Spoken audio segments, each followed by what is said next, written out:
Good morning. Patrick here, your local chiropractor. This is your daily dose of complete health.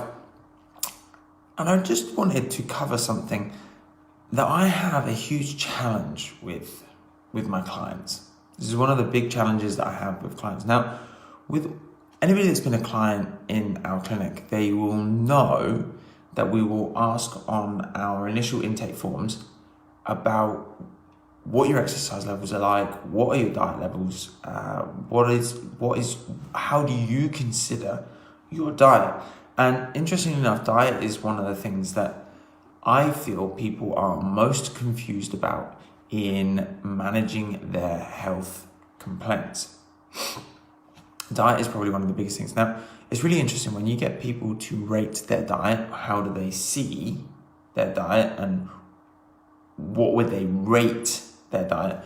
Majority of people will say good to excellent rather than poor. Now, there are some people that are fully aware that their diet is poor and they simply just do not care. However, there are a lot of people that will rate their diet as good or excellent, and realistically, the reason why they've done so is because they do not understand the principles of what entails a good diet and what rules they should be following in order to maintain a good diet.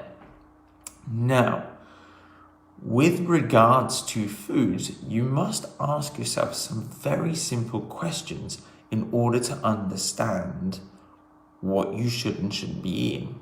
Because there will be a multitude of clients that I've had through my career who will tell me that they're eating a well-balanced and good diet, but they simply just cannot lose weight.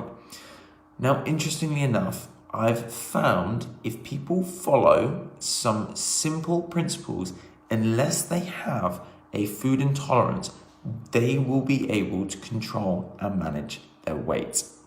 And it is really as simple as a few rules. Now, whenever you're considering how good your diet is, you should be asking yourselves these questions. What is in my food, and can I read the ingredients list? How processed is this food? Is this food a whole food or not? How many calories in this food? And from that calorie count, what benefits will this food pose for me? Now, the reason why you should ask these questions is it is all well and good to occasionally eat stuff like processed foods. However, there are foods that people possibly would not consider processed that they're eating every day. So things like cereals and granolas and breads and baked goods. These would all be considered highly processed foods. Why? Because when you look at wheat, it is a highly processed, milled with all the germ and fiber removed, so it no longer serves a lot of the benefit that food would have benefited us from the beginning, which we have been shown over time can start to lead to bulking of the body. E.g., there is a very high calorie count in refined foods such as flour and sugar. However, they provide very little nutritional benefit to the body, and as a result, people end up eating more calories to make up from the fact that they are not satisfying their needs. So the reason why I talk about stuff like whole foods is whole foods are typically things like fruits, vegetable, lean cuts of meat, dairy, for example. These would all be considered whole foods that haven't gone through a processed event in order to get the food to the plate.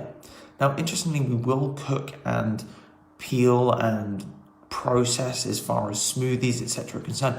But when you're putting those foods together and actually processing them, is it staying the same as an ingredient, or are we having to take something away from it in order to get it where it's going to be? E.g., in the sense of a lot of soya products that are made for vegans. These foods are processed. One of my favorite things that I see on the back of vegan food labels is rehydrated hydrolyzed soya protein. what on earth is rehydrated, processed, whatever? It's not its natural ingredient, and as a result, something would have had to have been taken away. So if you follow these really simple rules of making sure you're eating the calories based on your BMR, and if you don't know what your BMR is, this is your basal metabolic rate, which is essentially how many calories does your body use on an average day based on your activity levels, your heights, your age, and your wage. If you're eating within your calories, you're eating whole foods that are supplying the right antioxidants and vitamins with the right levels of carbohydrates and proteins. You're not eating highly processed foods that are high in sugar and salt. There is almost no reason why that person will not lose weight unless they are eating something that is a high tolerance or there is another health concern like a thyroid problem going on. So it's simple. If you're eating a whole foods diet that's within your calorific intake, which has got the right level of antioxidants and nutrients for your needs, there is no reason why that person should not lose weight or should not be able to maintain a healthy lifestyle without high levels of health conditions. Because what we know is one of the biggest causes of health disease on this planet is not getting the adequate volumes of exercise and not eating the right level of diet and exposing ourselves to way too many carcinogens and chemicals throughout our life that can start to create these problems. So maybe it's really confusing, but it can be really simple. It can be really simple. And if you follow these ground rules, there should be no reason why it doesn't work for you.